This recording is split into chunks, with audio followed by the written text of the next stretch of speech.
यहाँ पे आपको थाइमस के बारे में थोड़ा बताऊंगा। ये थाइमस हो गया मान लो हमारा, ठीक है। तो जो टी सेल्स आए थे हमारे पास वो इमेच्योर थे,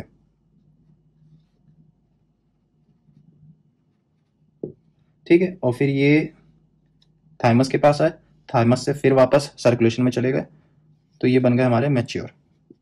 इनकी ट्रेनिंग हो गई, मैच्योरेशन हो गया, ठीक है। अब ये जो टी सेल्स आए हमारे पास, ठीक, तो इनमें से कुछ टी सेल्स जो होते हैं, ये जो टी सेल्स होते हैं बेसिकली ये CD3 पॉजिटिव होते हैं। अब ये जो CD3, ये जो टर्म है CD, तो इसको थोड़ा सा अब हम समझ लेते हैं क्या होता है। तो basically what is CD marker? CD stands for cluster of differentiation,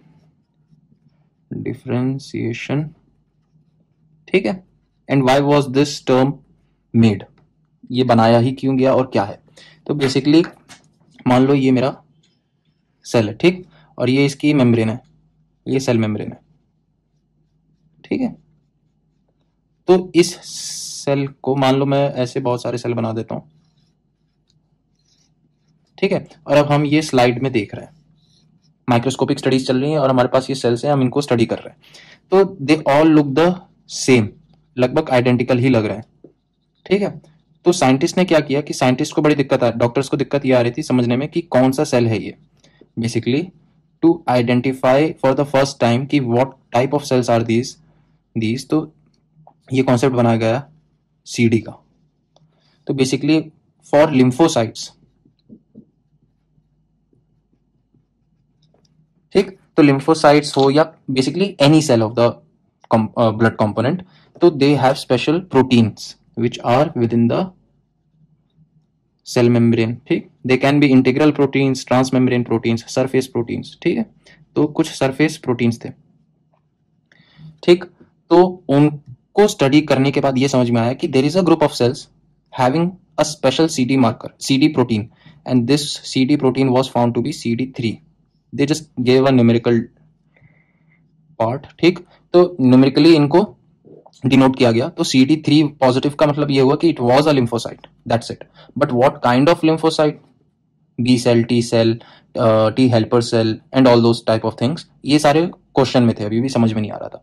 तो all those cell which were identified and having CD protein marker या CD marker 3 is known to be a lymphocyte, ठीक है। So why was it made? CD term बनाया इसलिए गया कि identify कर सके,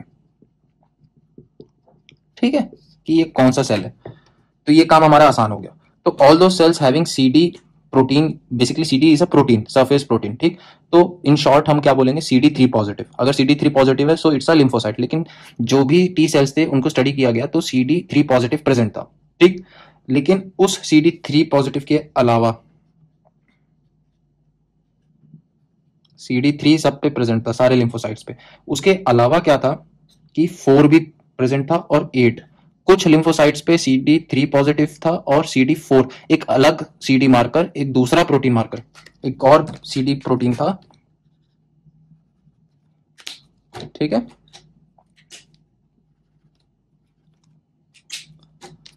तो वो भी मिल गया। मान लो ये दो सेल्स हैं, इनमें ये जो पिंक प्रोटीन, सरफेस प्रोटीन्स बनाए ये CD4 है। तो कुछ लिम्फोसाइट्स पे 4 प्रेजेंट था और जो ब्लैक में बनाया है कुछ में 8 प्रेजेंट था। इसका मतलब they had CD3 also and whether CD4 या CD8. So this was the differentiating factor for different types of lymphocytes which is T cells, ठीक। तो डिफरेंशिएट करने के लिए क्या क्या अलग है? 4, CD4 एंड CD8। तो टी सेल्स को इसी बेसिस पे इनको क्लासिफाई कर दिया गया कि जो CD4 पॉजिटिव सेल्स होंगी उनको हम लोग टी हेल्पर, ठीक, और जो CD8 पॉजिटिव होंगी वो टी साइटोटॉक्सिक, ठीक। तो ये ग्रुप बन गए हमारे, क्लासिफाई हो गए कि T cells are of two groups, T helper cells and T cytotoxic cells. अब ये जो टी साइटोटॉक जो टी क्या कहते हैं हेल्पर सेल्स थे, उनमें भी दो तरह के सेल्स थे हमारे पास, T helper 1 and T helper 2. This classification was made on the basis of function. मतलब ये जो हमारा TH1 है और TH2 है, T helper cells, इनके फंक्शंस में फर्क है। मतलब जो TH2 है what is the function of TH2 cell, कि बेसिकली जो बी सेल होता है, ठीक, उसको एक्टिवेट करने के लिए, और एक्टिवेटेड बी सेल का नाम मैंने बताया था प्लाज्मा सेल, ठीक, इसको एक्टिवेट करने के लिए ये सेल एक साइटोकाइन रिलीज करता है, ठीक, और ये साइटोकाइन होता है इंटरल्यूकिन 4 एंड 5, ठीक है, और इस साइकिल को ये प्रमोट करेगा। तो जब भी टी हेल्पर 2 सेल्स की पॉपुलेशन बढ़ेगी तो इंटरल्यूकिन 4 एंड 5 रिलीज होगा, तो बी सेल क्या होगा, is converted to plasma cell, and plasma cell क्या करते हैं, एंटीबॉडीज बनाती हैं, ठीक है। और उसी तरह से जो हमारे टी हेल्पर 1 सेल्स हैं, ठीक है, बेसिकली टी हेल्पर की जो क्लास है, तो टी हेल्पर को हम कभी कभी टी नाइफ सेल्स भी बोलते हैं, ठीक है। तो जो टी हेल्पर 1 की क्लासिफिकेशन जो सेल्स हैं, वो क्या करते हैं, they are majorly responsible for releasing interferon gamma, ये भी एक तरह का साइटोकाइन है, ठीक। इसका फंक्शन क्या होता है कि हमारे बॉडी में बेसिकली क्या होता है, इससे पहले एक और चीज समझाता हूँ, कि मान लो हमारा ब्लड सर्कुलेशन है, ठीक, ब्लड है और टिश्यूज है, तो जो मोनोसाइट्स पढ़े थे ना हमने, जब तक मोनोसाइट्स सर्कुलेशन में है, पेरिफेरल सर्कुलेशन ब्लड में है, घूम रहे हैं, ठीक, तो उनको हम लोग नाम देते हैं मोनोसाइट्स, उनको हम लोग मोनोसाइट्स ही बोलेंगे। लेकिन अगर ये मोनोसाइट्स किसी पेरिफेरल टिश्यू में चला गया और वहीं परमानेंटली रुक गया और अपना घर बना ली और रहने लगा, and it becomes a permanent resident in tissues, peripheral tissues, तो ये मोनोसाइट्स का नाम चेंज होकर मैक्रोफेज बन जाता है। That's it, they both are the same cells but just a little modification makes them different. Blood में सर्कुलेशन हो रहा है तो monocytes, and these monocytes if reside in a tissue, ठीक, permanently, they are named as macrophages. तो interferon gamma basically क्या करता है कि जो इनएक्टिव मैक्रोफेजेस होते हैं, ठीक, उनको एक्टिवेट करके, मैक्रोफेज को एक्टिवेट तो करेगा ही, ठीक, एपिथेलॉइड सेल्स भी बनाएगा, ठीक, एपिथेलॉइड सेल्स भी बनेंगी और जाइंट सेल्स भी बनेंगे। These are all the names for the same but just with a little modification, ठीक है।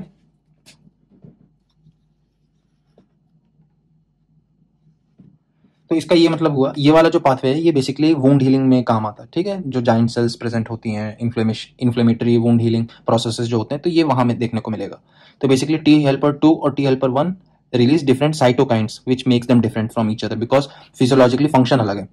लेकिन उससे पहले की जो क्लासिफिकेशन थी कि साइटोटॉक्सिक और टी हेल्पर सेल्स जो होते हैं वो बेस्ड है CD मार्कर पे, ठीक है। सो बेसिकली अगर मैं ये पूछूं कि टी हेल्पर 2 सेल्स और टी हेल्पर 1 पे क्या मार्कर्स होंगे, तो they both will have CD3 and CD4 markers, ठीक। और अगर टी साइटोटॉक्सिक की बात करूं तो वो 8 पॉजिटिव होगा, CD8 पॉजिटिव। अब ये जो ब्लड में घूम रहे थे मोनोसाइट्स, तो उनका नाम है मोनोसाइट्स, लेकिन अगर ये टिश्यू में जाके परमानेंटली रहने लगेंगे तो उन्हें मैक्रोफेज बोलेंगे, ठीक है। तो मैं यहाँ पे सर्कुलेशन बना लेता हूँ, ये ब्लड सर्कुलेशन हो गया, ठीक, ये मेरा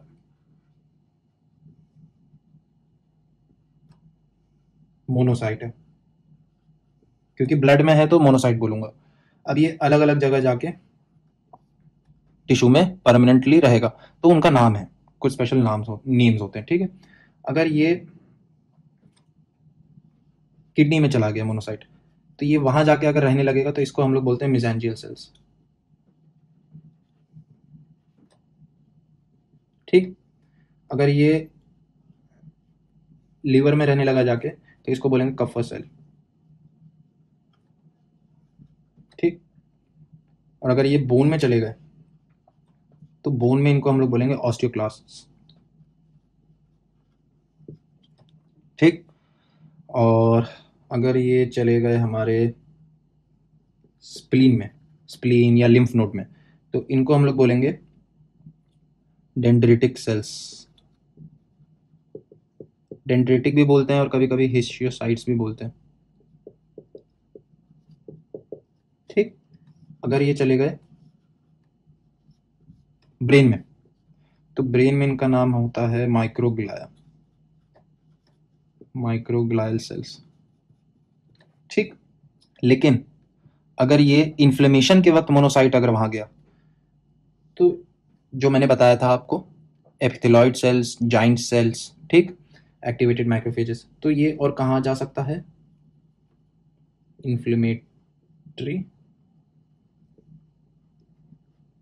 मैक्रोफेज। तो बेसिकली ये सारे अलग अलग नाम हैं एक ही चीज़ के। और अगर ये चला गया मोनोसाइट, अगर ये स्किन में चला गया तो स्किन में रहेगा, अगर तो स्किन में क्या बोलेंगे हम इन्हें, लैंगरहैंस सेल्स।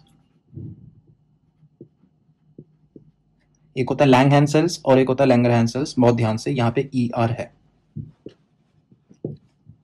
ठीक। तो बेसिकली ये तो हमारे मॉडिफाइड मोनोसाइट्स हो गए, permanent residents in peripheral tissues. They are all macrophages, लेकिन just they have different names. Lungs में होगा अगर, तो लंग्स में अगर होगा तो इसको एल्वियोलर माइक्रोफेज भी बोलते हैं, या फिर इसको हम लोग डस्ट सेल्स भी बोलते हैं, ठीक है। सो इतना हो गया। अब हम लोग एक दो करके फंक्शंस देख लेते हैं बाकी सेल्स। रही बात ये जो सी डी है, C D marker, cluster of differentiation, इनको बेसिकली ये बनाए भी इसलिए गए हैं कि आइडेंटिफाई कर सके कौन से सेल्स। इनका एक और फायदा है कि बेसिकली हम इन्हें यूज कैसे करते हैं, कैसे आइडेंटिफाई करते हैं, तो स्टडीज होती हैं।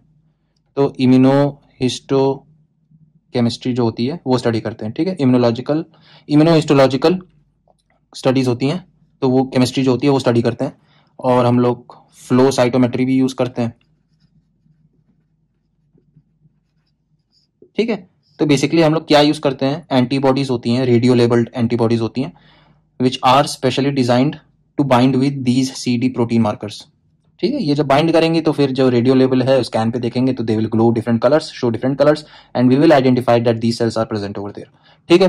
और कभी कभी हम लोग ट्रीटमेंट इंटरवेंशन में भी यूज करते हैं इनको, सीडी मार्कर्स को। फॉर एग्जाम्पल जैसे एक ड्रग है रिटुक्सीमैब, तो rituximab is a CD2 marker inhibitor, ठीक है। तो CD20 का मतलब ये हुआ कि रिटुक्सीमैब जहां जहां CD20 प्रोटीन होगा वहां जाके अटैक करेगा उन सेल्स को। तो CD20 is a B cell CD marker, ठीक है।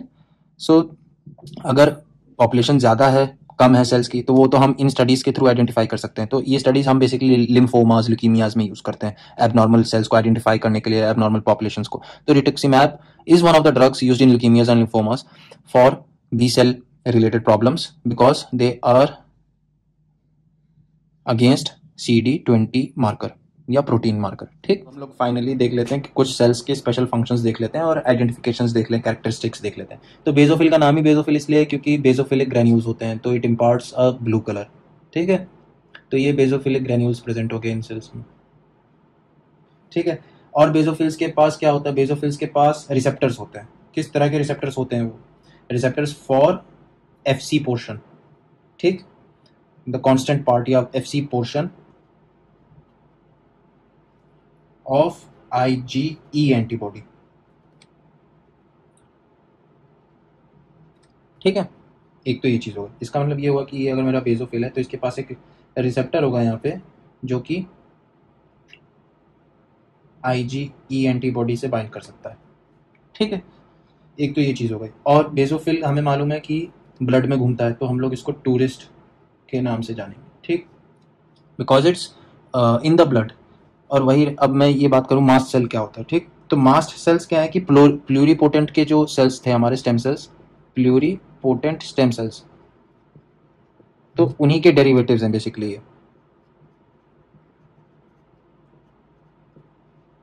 ठीक। And they are present all over the body, लेकिन हाईली कहां पे प्रेजेंट होंगे, स्किन में,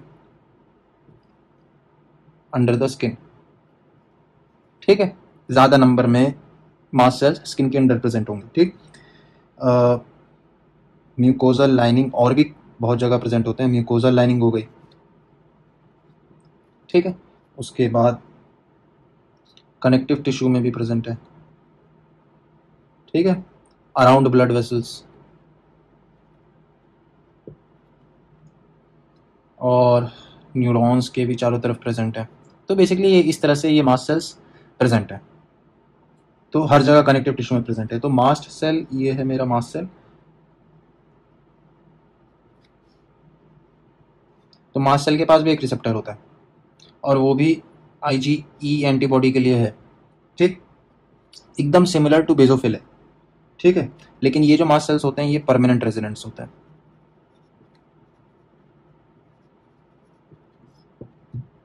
ठीक है। अब बात करूं मैं न्यूट्रोफिल की, तो न्यूट्रोफिल की खास बात क्या है कि एसिडोफिलिक भी हैं, मतलब रेड स्टेन करने वाले भी, रेड स्टेन को पिकअप करने वाले भी ग्रेन्यूल्स हैं प्रेजेंट, और ब्लू स्टेन भी है, बेजोफिलिक ग्रेन्यूल्स भी हैं। तो एसिडोफिलिक और बेजोफिलिक दोनों है, ठीक। और ट्राइलोब्ड होते हैं, मोर और लेस ट्राइलोब्ड होते हैं, लेकिन 3 to 5 लोब्स तक हो सकते हैं, ठीक। उसके बाद एजिनोफिल की अगर मैं बात करूं तो ये सिर्फ एसिडोफिलिक होगा, एसिडोफिलिक ग्रेन्यूल्स प्रेजेंट होंगे, और ये होंगे बाइलोब्ड स्ट्रक्चर्स, न्यूक्लियस इसका बाइलोब्ड होगा, ठीक है। अब यहाँ पे एक फंडा है कि जो टाइप 1 हाइपर सेंसिटिविटी रिएक्शन होता है ना, तो टाइप 1 हाइपर सेंसिटिविटी रिएक्शन में कुछ सेल्स इंपॉर्टेंट होते हैं, इजिनोफिल्स, बेजोफिल्स एंड मास्ट सेल्स, ठीक। क्यों? क्योंकि ये देख रहे हो तुम, इन सेल्स को बेजोफिल हो गया, मास्ट सेल हो गया, चाहे इजिनोफिल हो गया, तो इनका रिलेशन आईजीई एंटीबॉडी से है। तो इसलिए हाइपर सेंसिटिविटी टाइप 1 रिएक्शन जो कि एलर्जिक या एनाफिलैक्टिक रिएक्शन है, वो आईजीई रिलेटेड है, तो इसलिए इन सेल्स का इंपॉर्टेंट रोल है इसमें, ठीक। अब मैं बात करूं एजिनोफिल की, एजिनोफिल का सेल्स का जो बेसिक फंक्शन है, ये कभी कभी क्या होता है ना कि पैरासिटिक इन्फेक्शन जो होता है ना, कोई भी पैरासिटिक इन्फेक्शंस अगर होंगे तो इनका नंबर बढ़ सकता है। तो increase eosinophilia is seen in basically parasitic infections. Monocyte की अगर मैं बात करूं तो मोनोसाइट के जो ग्रेन्यूल्स होते हैं वो स्टेन आसानी से नहीं होते, पहली चीज, ठीक। और क्या कहते हैं, इसका जो सर्कुलेशन में है नाम मोनोसाइट्स, लेकिन अगर ये टिश्यू में चला जाएगा तो मैंने डिस्कस किया था, ये हो जाएगा मैक्रोफेज, ठीक। और ये मैक्रोफेज जो है नॉर्मल फिजियोलॉजिकल कंडीशंस में ही है। अगर मोनोसाइट टिश्यू में चला गया तो मैक्रोफेज बोलेंगे। कभी कभी क्या होता है, इन्फ्लेमेशन में भी ये प्रेजेंट हो सकते हैं, मतलब साइट ऑफ इन्फ्लेमेशन जहाँ पे है तो बहुत सारे मोनोसाइट्स वहाँ जा सकते हैं और परमानेंट रेजिडेंट्स बन सकते हैं, तो उन्हें इन्फ्लेमेटरी मैक्रोफेजेस बोलेंगे, ठीक है। तो आई होप आप लोग को बेसिकली सेलुलर कंपोनेंट्स किस तरह से डिराइव होकर मैच्योर बनते हैं और ब्लड में प्रेजेंट होते हैं, और थोड़े थोड़े जो बेसिक फिजियोलॉजिकल फंक्शंस थे वो हमने देख लिए। Thanks for watching and stay tuned.